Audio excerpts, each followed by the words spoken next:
ስዩም አክሊሉ ከመኝታው ላይ ገልበጥበጥ አለና የእሁድን የጧት የራዲዮ ፕሮግራም ለመከታተል የተሸፈነውን አንሶላና ብርድ ልብስ ወደ ደረቱ ዝቅ አድርጎ የእጁን ሰዓት ሲመለከት ወይንሸት ጥልቅ አለች። ስዩሜ ነቃህ? በል ተነሳ፣ ልጆቹ ቁርስ እየጠበቁ ናቸው። የራዲዮ ፕሮግራም ሳይደርስ በኋላ እንዳትነኩኝ ነው የምትለው። አትሰጫቸውም ነበር ታዲያ? በእጄ የሚሉ ናቸው ያስለመድካቸውን። አባዬ ካልተነሳ ብለው አፍጥጠውልሃል። በፒጃማ ከአልጋው ሲወርድ ከውጭ ጩኸት ሰማ። ይሄ ሰካራም ዛሬስ የዞረ ድምር አለቀው ብሎ ነው በጠዋቱ ደግሞ የሚደበድባት ብለው በነጠላ ጫማ ከመኝታ ቤት ፈጥኖ ሲወጣ ወይንሸት ከውጭ ገባችና የባሏን ቁጭት ተወጣችበት። ጻድቅ ልጇን እየገረፈች ነው ስትለው የእናትና የልጅ ጸብ መሆኑን ሲያውቅ ቀዝቀዝ ብሎ ወንበር ስቦ ከመቀመጡ ጻድቅ ልጇን እየጎተተች ገባች። እርሷም ልጇን መንባ ብቻ ሆነዋል። ቀኝ እጁን ግጥም አድርጋ ይዛ በግራ እጁ ደግሞ ቁራጭ ሲጋራ ሲዘዋለች። ጭሷ ብን ትላለች። ጻድቅም በንዴት ጭስስ ብላለች። እስቲ ጉዴን ይልኝ ስዩ፣ የአባትየው አንሶይ ልጅየው ደግሞ ሲጋራ ጫስ ሲሆንልኝ እንግዲህ እኔ የት ልድረስ? ደብተርና እርሳስ ልግዛ ሲጋራ፣ ልብሳቸውንና ሆዳቸውን ልቻል ሲጋራ፣ እስቲ ፍረደኝ ብላ ስቅስቅ አለች። ስዩም ትንፍሽ አላለም። ብሶቷ ከአንጀቱ ስለገባ አንገቱን ደፋ። ሲጋራዋ ስታልቅ እጁን በላችውና ለቀቃት። መሬት ላይ ወደቀች። አረ ቤቴን ሲጋራ ብቻ አታድርጉት እቴ፣ ልጅሽን ይዘሽ ውጭልኝ። ስዩም ታዲያ እናንተ ዳኛ ነው እንዴ? ነጋ ጠባ ስዩም አለችው ወይንሸት እየተቆናጠረች። አንሳና ያዘው ብላ ጻድቅ ልጇን በጥፊ ያጮለችው። ያሬድ ተርገበገበ። ነጥቋት ለመሄድም ታገላት። ምን ማለትሽ ነው ጻድቅ ብሎ ስዩም ከተቀመጠበት ተፈናጥሮ በመነሳት ያሬድን መነጨቃትና ወደ ወይንሸት መለስ ብሎ ወይንሸት እኔና አንቺ በኋላ እንነጋገራለን ሲል ዛተባት። ወይንሸት አፍንጫዋን ነፍታ ዝም ብላ ቆመች። ስዩም ሲጋራዋን በጫማው ረገጠና ወደ ያሬድ ጎንበስ በማለት ያሬድ ይህንን ሲጋራ ከየት አገኘኸው ሲል ረጋ ብሎ ጠየቀው። አባዬ አጭሶ የጣለውን ቆሬ አንስቼ ነው ያጨስኩት፣ ሳንቲም ሰርቄ አይደለም የገዛሁት አለው። እንባውም ንፍጡም እየተዝረከረከ አባቱ ነበር እንዴ ሲል ወደ ጻድቅ ቀና አለ። ነበረ፣ ሲጋራ እያጨሰ ነው ወጥቶ የሄደው። ያሬድ ለምንድነው ሲጋራ የምታጨሰው? ሲጋራ በጣም መጥፎ ነው፣ በሽታ ያስይዛል፣ ሁለተኛ እንዳታጨስ እሺ ብሎ ለቀቀው። ወደ ቂጡ የወረደውን ሱሪውን ወደ ላይ ከፍ አድርጎ ንፍጡን እየማገ ወጣ። ስዩም ሲቀመጥ ከፊቱ ላይ ቁጣ ይታይበት ነበር። የፒጃማውን የደረቱን ቁልፍ ስላልቆለፈው የደረቱ ጸጉር ችርፍፍ ብሎ ይታያል። ጻድቅ እርሷ ሰላማታ እነርሱንም ሰላም መንሳቷ ተሰማትና በመሳቀቅ አይነት ጭብጥ ብላ እንደቆመች ነች። አትቀመጭም ጻድቅ? እስቲ ተቀመጪ ሲላት ቀስ ብላ ወንበር በመሳብ ተቀመጠች። አዝናለሁ ጻድቅ፣ ምን አጠፋ ብለሽ ነው ያሬድን የገረፍሽው? ምን አጠፋ? አይንህ እያየ ስዩም፣ ከዚህ የበለጠ ምን ሊያጠፋ ኖሯል? ምን እንዳለኝ ሰምተሽዋል? ሳንቲም ሰርቄ አይደለም የገዛሁት፣ አባዬ የጣለውን ቁሬ አንስቼ ነው ያለኝ። አዎ ለእርሱ ጥፋት መስሎ የታየው ሳንቲም መስረቅ እንጂ ሲጋራ ማጨስ አይደለም። ምክንያቱም አባቱ ሲያጨስ ያያልና። ታዲያ የልጁ ጥፋት ከምኑ ላይ ነው? ባልሽን ማሸነፍ ሲያቅትሽ እርሱን ትገርፊዋለሽ? ክፍሎ ምን ማሸነፍ እችላለሁ? ልዩ የማሸነፊያ ዘዴ ወይም መድኃኒት የሚሰጣት ይመስል አፍጥጣ አየችው። ትችያለሽ? እንዴት አድርጌ በማለት በበለጠ ወደ እርሷ አፈጠጠች። በመጀመሪያ አንድ የአበው ተረት ልንገርሽ። አንዲት ሴት እንዳንቺ ባሏ ከቤት አረጋላት ብሎ ትቸገርና ከአንድ መነኩሴ ዘንዳ ገዳም ትሄዳለች። ነገሩ ድግምት እንዲያደርጉላት ነው። መነኩሴውም ችግሯን ከተረዱ በኋላ የአንበሳ ጋማ ነጭታ እንድታመጣ ይነግሯታል። ሴትዮዋም በሬዋን አሳርዳ አንዱን ጭን ስጋ ይዛ አንበሳ አለበት ወደ ተባለው ጫካ ትሄዳለች። ከብዙ ልፋት በኋላም አንበሳውን ታገኘዋለች። በመጀመሪያ እንዳያት ቦጫጭቆ ሊጥላት ነበር።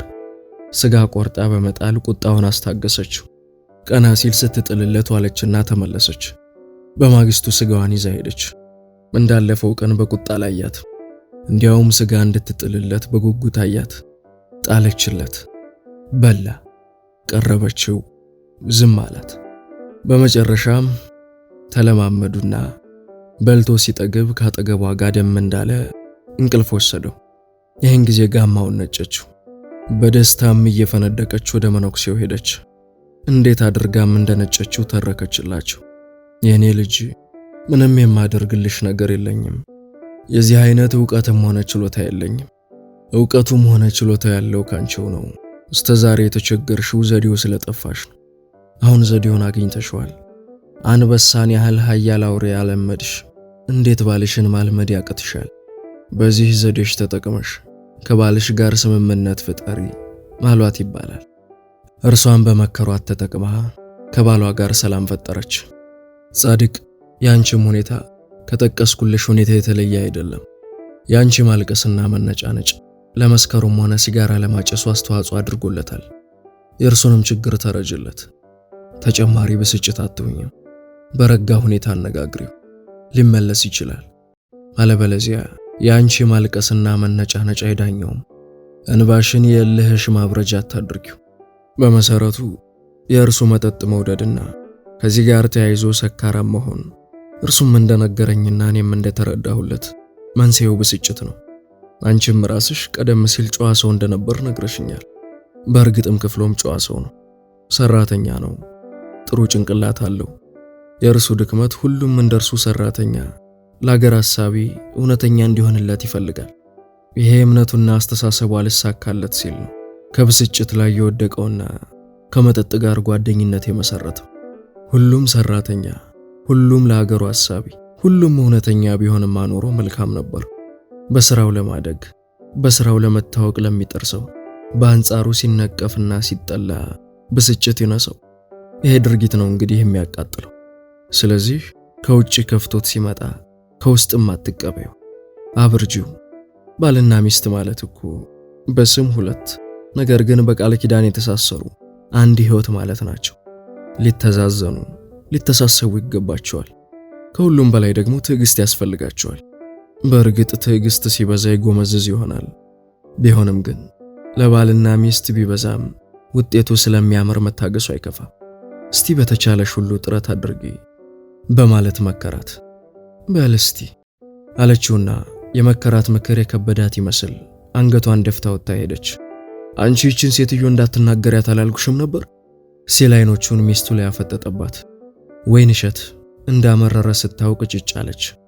ከእርሷ አንዳች መልስ ሲያጣ ጊዜ ከቁጣው በረድ ብሎ ሁለተኛ አንድ ነገር ስትናገሪያት ብሰማ በምን ተጣላኝ እንዳትይ ብለው ካስጠነቀቃት በኋላ ከተቀመጠበት ተነስቶ በቤት ውስጥ እየተንጎራደደ እንዴት ሰው ሰላም ያጣል? እንዴትስ ብሎ የጻድቅን ለቅሶና ሮሮ እያዳመጡ መኖር ይቻላል?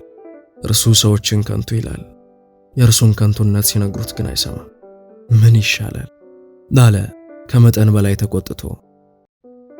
ጻድቅ በርሄ በባሏ አድራጎት የምትሆነውን አጣለች። የእርሱን ቁጭት የምትወጣው ልጆቿን ቁም ስቅላቸውን በማሳጣት ነው። የሚበላ ወይንም መጫወቻ ነገር የጠየቋት እንደሆነ እንደ እናት ቀና መልስ አትሰጣቸውም። እንዲያውም በቹቹ ብቻ አትጨክንም እንጂ የቀሩትን ንቅ አድርጋ ትይዝና በቡጢ ትነርታቸዋለች። በተለይም ከያሬድ ጋር አይንና አፈር ሆነዋል። አባቱ የጣለውን ቁራጭ ሲጋራ አንስቶ ሲያጨስ ከያዘችው ወዲህ በነጋ በጠባ አንቄ ካልገደልኩ እያለች መገልገል ነው። ትንሽ ጥፋት ያጠፋ እንደሆነ ለቀም ታደርግና ገላጋይ እንዳያስለቅቃት ቤቷን ዘግታ ትለበልበዋለች። ኋላማ ጎረቤቶቿም የራሷ ጉዳይ በማለት መገልገሉን ትተዋታል።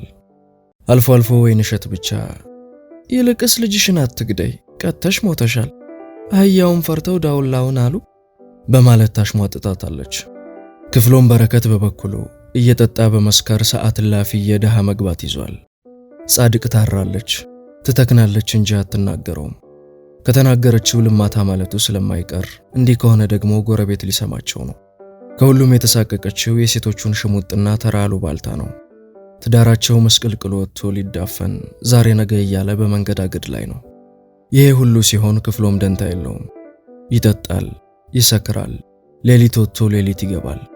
በዚሁ ተግባሩ የተነሳ ከስዩም ጋርም በግልጽ አይጣሉ እንጂ ፊት ተዟዙረዋል። ጻድቅም እንደ በፊቱ እየሄደች ስሞታ መናገሯን አቁማለች። አንድ ቀን ስዩም ከስራው እንደመጣ ጓደኛህ ታሟል፣ ሂድና ጠይቀው አለችው ሚስቱ። ማን ነው እርሱ? የቱ ጓደኛዬ? ክፍሎም ነዋ። ክፍሎም ጓደኛህ አይደለም? ዳዝናለሁ። ደግሞ ጓደኛ የሆነ እንዴ? ባይሆን ጎረቤታችን ብትይ ያምራል። ለመሆኑ ምን አገኘው? ተፈነካክቷል። ምንድነው የምታወሪው? መቼ ነው የተፈነከተው? አለ ኮስተር ብሎ። ትላንት እንደ ልማዱ ሰዓት እላፊ ሰክሮ ሲመጣ ተፈነካከተ። እርሱ የሚለው የቀበሌ አብዮት ጥበቃ አባሎች ደበደቡኝ ነው። ጻድቅ የምትለው ደግሞ ተደብድቦ ከወደቀበት የአብዮት ጥበቃ ጓዶች አንስተው አመጡት ነው። የት መሰለ የወደቀው? ከዚህ እኮ ሜታ ቢራ ማከፋፈያው ፊት ለፊት ነው። ቅሌት አይደለም ይሄ? ቅሌቱ ሰክሮ መውደቁ ነው። ኧረ እባክህ፣ ከሰፈሩ መውደቅና ከማይታወቅበት ሰፈር መውደቅ አንድ ነው? አንድ ነው። ለክብሩ እንደሆነ ሰካራም ሰው በየትም ቦታ ክብር የለውም አላትና ሊጠይቀው ከቤት ወጥቶ ሄደ። ለጻድቅ ሰላምታ ሰጥቷት ወደ መኝታ ቤት ሲያመራ ወንበር ይዛ ተከተለችው። ክፍሎም ምን አገኘ እባክህ አለው ከፊት ለፊቱ ጻድቅ ካቀረበችለት ወንበር ላይ እየተቀመጠ። ምን እባክህ፣ ትላንት ወደ ቤቴ ስመጣ አልደበደቡኝም መሰለህ አለው በአፍረት እየተቅለሰለሰ። ከቅንድቡ ከፍ ብሎ በፋሻ ጨርቅ ታሽጓል። ፊቱም ተጋግጧል። የላይኛው ከንፈሩም ንብ እንደነደፈው አብጧል። ለመሆኑ ሰዎችን አውቃቸዋል? በጊዜ ከሰው ጋር ተጣልተህ ነበር እንዴ? እውነት መሰለህ? ሰክሬ ወድቄ ማለቱ ነውር መስሎት እንጂ ወድቆ ነው አለችው ጻድቅ። ከንቱ፣ ከወደቅኩበት ያነሳሽኝ አትመስይም ሲል ገላመጣት። እኔ ባላነሳህም አንስተው ያመጡ ሰዎች ነግረውኛል። የዚህ ሰፈር ሰው የኔን ስም ማጥፋት ልማዱ ነው። የሰፈሩ ሰው ምን አደረገህ? ጎትቶ ጉድጓድ ውስጥ አልጣለህ? ከወደቅክበት አንስቶ አመጣህ እንጂ። ዋ በቃ ዝጊ ከንቱ አላት ተቆጥቶ። ከንቱስ አንተ፣ ከንቱነትህን የማታውቅ አለችውና እርሷም ተቆጥታ ከመኝታ ቤት ወጣች። ማዝናለሁ አለ ስዩም ጻድቅ ከሄደች በኋላ። ምክሬንስ መቼም አትቀበለኝ፣ እንዲያው ከኔ እንዳይቀር እንጂ ሰውስ መታኛልክ። ሰዓት እላፊ ምን ስታደርግ አመሸ ብለው ቢጠይቁህ ምን መልስ ልትሰጥ ነው ሲለው ክፍሉን ፊቱን አከፋ። ስዩም ግን ንግግሩን ቀጠለ። ወድቀህም ሆነ ሰው ደብድቦህ ሁለቱም ለአንተ ስም የሚበጁ አይደሉ። ባለቤትህንም ሰዓት እላፊ እየሰከርክ እየመጣህ ታሰቃያት። የሰውም እኮ ጡር አለው። የአባቷን አደራና ውለታ የምትመልሰው አግብተህ በማሰቃየት ነው እንዴ? መስከር በመጀመሪያ ደረጃ በኢኮኖሚ ያዳሽቃል፣ ስነ ምግባርን ያበላሻል፣ ከቤተሰብ ጋርም ሰላም ያሳጣል፣ ከጎረቤት ጋርም ያቃቅራል፣ ከሥራ ባልደረባ ጋር ያናንቃል፣ የጤንነትን ሚዛን ያቃውሳል። ከዚህ ሌላም ሰካራም ሰው ለአደራ አይበቃም፣ ተበድሮም በወቅቱ አይመልስም፣ ከተመቸውም ከመካድ አይመለስም። ይህን ሁሉ አታውቅም እንዳልልህ ደህና አድርገህ ታውቃለህ። እንዴት ነው ነገርህ ክፍሎ ሲል ንግግሩን በጥያቄ ደመደመ። እኔ እኮ አለ ፊቱን ጭፍግግ በማድረግ ከተኛበት እየተመቻቸ። የደረቱ አንሶላና ብርድ ልብስ ወደ ታች ስለተንሸራተተ የደረቱ አጥንቶች የተፈቀፈቀ ጣውላ መስለው ይታያሉ። የተገለጠ ደረቱን ሸፈነና ቀጠለ። እኔ እኮ ጥፋቴ ሁሉ ይታወቀኛል፣ ግን ምን ላድርግ ስዩም፣ እያበሸቀኝ እኮ ነው። የብሽቀቴ ማውረጃ ደግሞ ሲጋራና መጠጥ ነው። አንድ መለኪያ አረቄ የቀመስኩ እንደሆነ በትንሹ አልመለስም። ሞቅ ካለኝ በኋላ ያለውን ተው። አዛዡን የሳሎን አረቄ ነው። ቢራ መጠጣትም ይወግ ነው። በአልኮል ተቃጠሉ። ምን ላድርግ አለ። የውስጥ ብሶቱ ተቀሰቀሰበትና ፊቱ እየተጨማደደ። መቼስ አዲስ ሳይንስ ልፍጠር ካላልክ በስተቀር አልኮል ሲያቃጥል እንጂ ሕይወትን ሲፈውስ አይቼም ሰምቼም አላውቅ። በእርግጥ ያንተም ፍላጎት ተቃጥለህ ለመሞት ነው መሰል። አዎ አለ ቀልጠፍ ብሎ። ለምን? በስራዬ ኮርቼና ተማምኜ መኖር እስካልቻልኩ ድረስ በሞት ይሻለኛል። ከቁሞት ያው በቁርጡ የዘላለም እፎይታ ማግኘት ይሻላል። አዝናለሁ። ጠንካራ ስትመስል ለካ ደካማ ነህ። ለምንድን ነው በአልኮል ተቃጥለህ የምትሞተው? ያቃጠለህን መልሰ ማቃጠል ስትችል። አልችልም። ያቃጠለኝን መልሼ ማቃጠል አልችልም። መቻልስ አትችልም። እውነትህን ነው። ቀድሞ ነገር መቼ ራስህን ተቆጣጠርክና? አዎ አልችልም ሲል መለሰ ተስፋ በቆረጠ ስሜት። ትገርመኛለህ። በመጀመሪያ ደረጃ ራስህን ሳታሸንፍ ሌላውን አሸንፋለሁ ብለህ ግብ ግብ መግጠምህ ራሱ ስህተት ነው። ከዚህ በፊትም ነግሬህ ነበር። በብሽቀት እየጠጣህ መስከሩ ምንድነው የሚጠቅምህ? ቶኝ እባክህ ስዩም አለው በተሰላቸ ስሜት። ስዩም በሁኔታው አዝኖ ዝም አለ። ለትንሽ ጊዜ በመካከላቸው ዝምታ ነግሶ ሳለ ከውጭ ሰው እየተነጋገረ ሲመጣ ሰሙ። ወዲያው ያሬድ እየመራ እነርሱ ወዳሉበት አመጣው። እንደምን ዋላችሁ፣ እግዚአብሔር ይማርህ አለ መኝታ ቤት ከመግባቱ። አስፋው አባተ ነበር። የግራ ቀኙን እጅ ጨብጦ ያሬድ ካቀረበለት ወንበር ላይ ከስዩም ጎን ተቀመጠ። አስፋው በመጀመሪያ እየቀለደ ነበር። ከተቀመጠ በኋላ ግን ተፈነካክቶ ሲያየው ጊዜ ደንገጥ አለና ክፍሎም እንዴት ነው ባክህ ሲል ፊቱን ኮስተር አደረገው። ምን ባክህ ካንተ እንደተለየው እንደዚህ ያለ አደጋ ደረሰብኝ። ኧረ የዓይን አምላክ አውጥቷል ወዳጄ። እኔም በስንት አሳር መሰለህ ከቤት የደረስኩት። እንደ ትላንት እኮ ጠጥተን አናውቅም ፓ ሲል በመመጻደቅ አይነት ራሱን ነቀነቀ። ከዚህ ሁሉ ነገር በልክ ብትጠጡ ምን አለ? ስዩም ጣልቃ ገብቶ ፈገግ በማለት ተናገረ። ከተራው ጠጪ ለመለየት ነዋ ሲል አስፋው በሽሙጥ የጎድን አየው። ሰው ካልሰከረ ተራ ጠጪ ነው የሚባለው? አዎ ተራ ጠጪ ነው የሚባለው። ኪሱን እየዳሰሰና ወር ጠብቆ ብቅ የሚለው ሁሉ ጠጪ አይባልም። አዝናለሁ አለ ስዩም ሐሳቡን በማናናቅ። አስፋው በበኩሉ ወደ ክፍሉ መለስ ብሎ ፈገግ አለ። አፉን አስያዝኩልህ በሚል አይነት። ሁለቱ ሲገናኙ ይሄው ናቸው። በጨዋታ ይጣጣሙ፣ በአሽሙር እየተለካከፉ መበሻሸቅ ነው። አስፋውና ስዩም በነገር መጎሻሸም እንደጀመሩ ጻድቅ ከውጅ ገባች። ወዲያውም የሶስተኛ ሰው ድምጽ ስለሰማች ወደ መኝታ ቤት ጥልቅ ስትል አስፋው አባተ ሆኖ አገኘችው። ፊቷ ከመቅጽበት ልውጥ አለና አንዳች ቃል ሳትናገር ብቻ በክፉ ዓይን ገላምጣው እየተቆናጠረች ተመለሰች። ከባለቤትህም ጋር ተጣልታችኋል መሰል ሲል አስፋው ፈገግ አለ። ግልምጫዋ ለእርሱ እንደሆነ ቢገባውም ቅንጣት ታክል ስሜት አልሰጠውም። በዚሁ ሳቢያ ለትንሽ ጊዜ ዝም ተባብለው ከቆዩ በኋላ ተድበለበልክ እኮ እባክህ ምን ብትበላ ነው ሲል ስዩም ዝምታቸውን ገፈፈው። ሽንጥ ከዳቢት ታናሽ ከታላቅ በውስኪ እያወራረድኩ ነዋ ሲል ደረቱን ነፋ አድርጎ በኩራት አነጋገር መለሰለት። እኔን አልክ እንጂ ኧረ አንተም ወፍረሃል ማለው ቀጠል አድርጎ። አዎ ወፍሬያለሁ። የኔ ውፍረት ታዲያ እንዳንተ ትርፍ ገላ ሆኖ ለግምት አይሰጠኝም አለና አስፋው ሳቀ። የነገር ሳቅ። እሺ ሌላስ ምን ቀረ ስዩም አክሊሉ ሲል ነገር ማንቆራቆዝ ያዘ። ይልቅ ነገር ማንቆራቆዝን ትተህ ተሰማኝ እንደሆነ ምክር ልምከርህ። ምንድነው የምትመክረኝ? በማለት በለበጣ አስተያየት አየው። መቼም ቢሆን ልዩ ገቢ ካልኖረ በስተቀር በደሞዝ ብቻ ሽንጥ ከዳቢት ታላቅ ከታናሽ በውስኪ አታወራረድም። ስለዚህ ቁጥጥሩ እየተጠናከረ ስለሆነ ካሁኑ ብትጠነቀቅ ይሻላል ወዳጄ። ሲሾም ያልበላ ሲሻር ይቆጨዋል ሲባል አልሰማህም? ባክህ ይሄ ያረጀ አባባል ነው። ለዚያውም ያላግባብ የበሉም ተበልተዋል።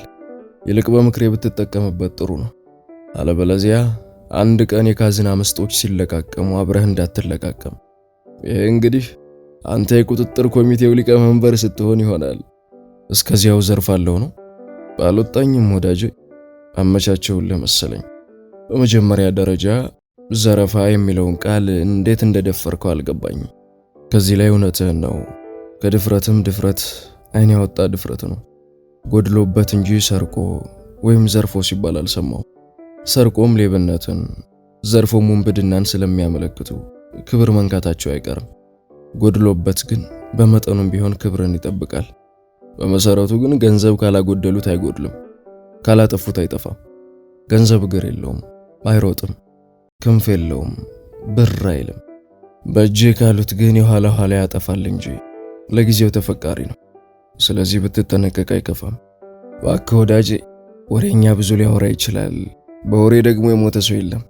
እኔ ብጠጣም ብበላም በገንዘቤ ነው። ምቀኛ ብዙ ሊያወራ ይችላል። ናዝናለሁ። ምቀኝነት አደረገው።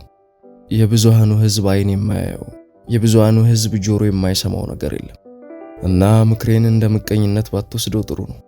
ተዘውትሮ የሚወራው ወሬ ስለ ገንዘብ መዝበራ ነው። እስር ቤቶችም ተጣበው ያሉት በገንዘብ መዝባሪዎች ነው። ዛሬ በሀገሪቱ ውስጥ የሚታየው ችግር ገንዘብ መዝመራም ብቻ አይደለም።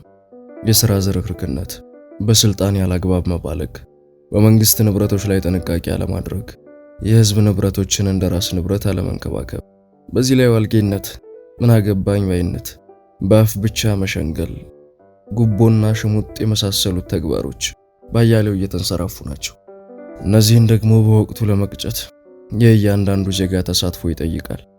እኔ በአቅሜ እስከማውቀው ድረስ የኢትዮጵያ ሕዝብ የረዥም ጊዜ ታሪክ ያለው ሕዝብ ነው። ከታሪኩም በጥቂቱ የጥንት የፊውዳል ገዢዎች ከብዝበዛው ባሻገር በጎሳ፣ በብሔር፣ በሃይማኖት በመከፋፈል ለእርስ በርስ ጦርነት ዳርገውት ለአያሌ ዓመታት ከስልጣኔ ወደ ኋላ ቀርቷል። ባህሉም ወጉም ጦርነት ነበር ቢባል ማጋነን አይሆንም። የኋላ ቀርነቱን መንስኤ ለብዝበዛ ተመችቷቸዋል። ይህም ሆኖ ብዝበዛን አሜን ብሎ አልተቀበለም። ከረዥም ጊዜ ትንቅንቅ በኋላ መሰረታዊ ለውጥ አስገኝቷል። ከሁሉ የበለጠ የሚያሳዝነው ግን የዘመኑን ትምህርት የቀሰም ነው። ያለፈውን ስርዓት በኋላ ቀርነቱ እያወገዝን ከስልጣን ላይ ቁጥጥ ስንል ይህን ህዝብ መልሰን የምንበድልበት ምክንያት ነው። ሳያውቁ መበደል በስንት ጣዕሙ። ሌላም አሳዛኝ ጉዳይ አለ። መቼስ መስራት እየቻሉ ስራ ማጣት ከሁሉም የበለጠ ይመራል። ከዚህ የበለጠ የሚመር ግን አለ። ይኸውም አንዳንድ ግለሰቦች ስራ ለማግኘት ከዘበኛ እስከ ስራ አስኪያጅ አንገታቸው እስኪበጠስ ድረስ እጅ ሲነሱና ሲያጎበድዱ ያልሆኑትን ሆነው ሲሽቆጠቆጡ በስንት ጣጣ በዘመድም ይሁን በራሳቸው ጥረት ስራ ያገኛሉ። ትንሽ ውለው ሲያድሩ ያ ሁሉ ይረሳቸውና ባለጉዳይን ሲያጉላሉና ሲያንገላቱ መታየታቸው ምናልባት በእነርሱ ላይ የደረሰውን በሌላም ላይ ለማድረስ ፈልገው ይሆን? ወገንን ከማጉላላትና ከማመናጨቅስ የበለጠ ምን የሚያሳዝንና የመራራ ነገር አለ? አስፋው የማዳመጥ ትዕግስቱ አለቀና አቋረጠው። አይ እንግዲህ በቃ ወዳጄ፣ አንተ ካሉ ገና ብዙ ታወራለህ። ይሄ ሁሉ እርጅብኝ ለማን ነው? ብለኔ ነው? አስፋው ካዝና ዘረፋሉ እንዴ? ነው የመንግስት ንብረት ሸጠ ወይስ በስራው ዋልጌ ነው አሉ? ወዳጄ፣ ዲግሪህን ያገኘኸው በኤሌክትሪክ ምህንድስና ሆኖ ሳለ ስትፈልግ ታሪክ አዋቂ ነኝ ትላለህ። በተፈጥሮህ ጥሩ ምላስ ታድለሃል። ለሀገሬ የማውቀውን ሁሉንም መሆን እችላለሁ። አቤት ለሀገሩ ማን ነው የማያስበው? ከሁሉ የምታበሽቀኝ ደግሞ አጉል ስትመጻደቅ ነው። ወዳጄ አንተ እኔን ልምከርህ እንዳልከኝ ሁሉ እኔም ልምከርህ። በማያገባህ ነገር ገብተህ አትፈትፍት፣ ጥሩ አይደለም አለው ትንሽ እንደመቀየም ብሎ። ባዝናለሁ፣ ተቀየምክ እንዴ አለው ስዩም ፈገግ ብሎ። በቃ ወዳጄ አለ አስፋው ንግግሩን ላለመስማት በእጁም እየተከላከለ። እሺቶ አለና ስዩም ፈገግ ብሎ ዝም አለ። ሁለቱ በነገር ሲተዛጠዙ ክፍሎም አንድ ቃል እንኳን አለመተንፈሱ ነገር ውስጡን ምስጥ እንደበላው እንጨት ዱቄት እንዳደረገው በጉሉ ያስታውቃል። ፊቱን ክፉኛ ጨፍግጎታል። አስፋው አባተ ከተቀመጠበት ተነሳና ወዳጄ ጥሩ አጋጣሚ አግኝተሃል፣ ተጠግተህ ጠዝጥዘው። ክፍሎም ካልነቃህበት በማር የበጠበጠ መርዝ ነው የሚግትህ። በል ምህረቱን ይስጥህ። መጠጥ የገደለውን መጠጥ ነበር የሚያድነው። ሳይህ የሚሆንልህ ነገር አይደለም። በሉቻው ብለው መራመድ ከጀመረ በኋላ መለስ ብሎ ስዩም አክሊሉ ለሰጠኸኝ ጠቃሚ ምክር በጣም ነው የማመሰግነህ አለው በምጸት አነጋገር። እኔም ምክሬን ተቀባይ በማግኘቴ በጣም ደስ ብሎኛል። አስፋው ገንደስ እያለ ወጥቶ እንደሄደ ጻድቅ በርሄ እሳት ለብሳ እሳት ጎርሳ ጥልቅ አለች። ስዩም ፍረደኝ እንግዲህ ከዚህ ድልብ ጋር ሆኖ ነው የሚጫወትብኝ ብላ እንባ እየተናነቃት ትወራጭ ጀመር። ከተኛበት ዘላ ልታንቀውም ከጀላት። ዋ ከንቱ አንድ ነገር እንዳትናገሪኝ ሲል እርሱም በበኩሉ ከተኛበት ተወራጨ። አዝናለሁ ጻድቅ፣ ልክ እኮ አይደለሽም። አዎ ከንቱ ነኝ፣ አንተ ምን ታደርግ፣ እኔ ነኝ ዕቃ የሆንኩልህ በማለት እንደ እብደት እየቃጣት ከመኝታ ቤት ወጣች። ባዝናለሁ፣ ከዚህ ሁሉ ነገር አይበስብህም ነበር አለና ምህረት ይስጥህ እንኳን ሳይለው ውልቅ አለ። ማታ ክፍሎም ከነስዩም ቤት በመሄድ በሩን በችኮላ አንኳኩቶ ገባ። ልብሱን ለባብሶ በላይ ጋቢ በመደረብ እስከ ቅንድቡ ድረስ ተከናንቦ በእጁ ብጣሽ ወረቀት ይዟል። ምን ነው ክፍሎም አመመህ እንዴ ሲል ስዩም ሐኪም ቤት ይዘኝ ሂድ ያለው መሰለውና ቀልጠፍ ብሎ ከተቀመጠበት ተነሳ። ያቺ ከንቱ ጉድ ሰራችኝ ብሎ በእጁ ያዛትን ወረቀት ሰጠው። ስዩም ግንባሩን ቁጥር አድርጎ ማንበብ ጀመረ። እንደ ነገሩ በችኮላ የተቦጫጨረ ነው። ታገስኩህ አንተ ግን አድረህ ያውነህ ትዕግስት ያለቀ። ከእንግዲህ ወዲያ እንደፈለክ መሆን ትችላለህ። እኔም እንዳለልኝ እኖራለሁ። ያስፋው ጓደኝነት ካዋጣህ ግፋበት። ጻድቅ በርሄ። አዝናለሁ። ታዲያ እንዴት ይሻላል አለ ስዩም አንብቦ ሲጨርስ ወደ ክፍሎም ቀና እያለ እንፈልጋት ስዩ እባክህ እርዳኝ አለው እየተርበተበተ። ጊዜ ሳያጠፉ ወዲያውኑ እየተቻኮሉ ከቤት ወጥተው ሄዱ። ከዚያም ከወዳጅ ከዘመድ ቤት ራቅ ካለው በስልክ ቀረብ ካለው ራሳቸው እየሄዱ ሲያጠያይቁ አምሽተው ምንም አይነት ፍንጭ ሳያገኙ ተመለሱ። ክፍሎም ቅዝቃዜውን ብሽቀቱም ተደራርቦ ቁስሉ አሞት ያቃሰት ጀመር። አይዞህ አሁን ጥቅልል ብለተኛ ነገ እንፈልጋታለን። ልጆቹ በዚያች አጭር ጊዜ ውስጥ ቅስማቸው ስብር ብሎ ጨው መስለዋል። ሰራተኛዋ ሳትቀር ግራ ተጋብታለች። ስዩም ትንሽ ካበረታታውና ካረጋጋው በኋላ ወደ ቤቱ ተመለሰ። አጣችኋት አለችው ወይንሸት። አጣናት ስትል ከሰከስ እንዳያገኛት እንጂ ዛሬ ወንድ ወጣት። አዝናለሁ ከቶ ምን አይነት ሰው ትሆኚ አለና ተቆጣት። ዛሬ አንጀቴን አርሰዋለች። 2-3 ቀናትም ቢሆን ይቅመሰው። ኧረ እባክሽን ረፊ በፈጠረሽ ገፋፍተሽ ለዚህ ያበቃሻት ይበቃል። ስዩም ለትንሽ ጊዜ ስለ ጻድቅ ሁኔታ ሲያምሰለስል ቆየና ለመሆኑ ስትሄድ አላየሻትም ሲል እንደዋዛ ጠየቃት። አይ እንግዲህ ወደኔ አትምጡብኝ አላየኋትም አለች ቆጣ ብላ የነገር አዝማሚያው አላምራት ሲል ጊዜ። እርሱም ሌላ ጥያቄ ሳያስከትል በህሊና መነጽር ጻድቅን እያስተዋለ በሐሳብ ተዋጠ።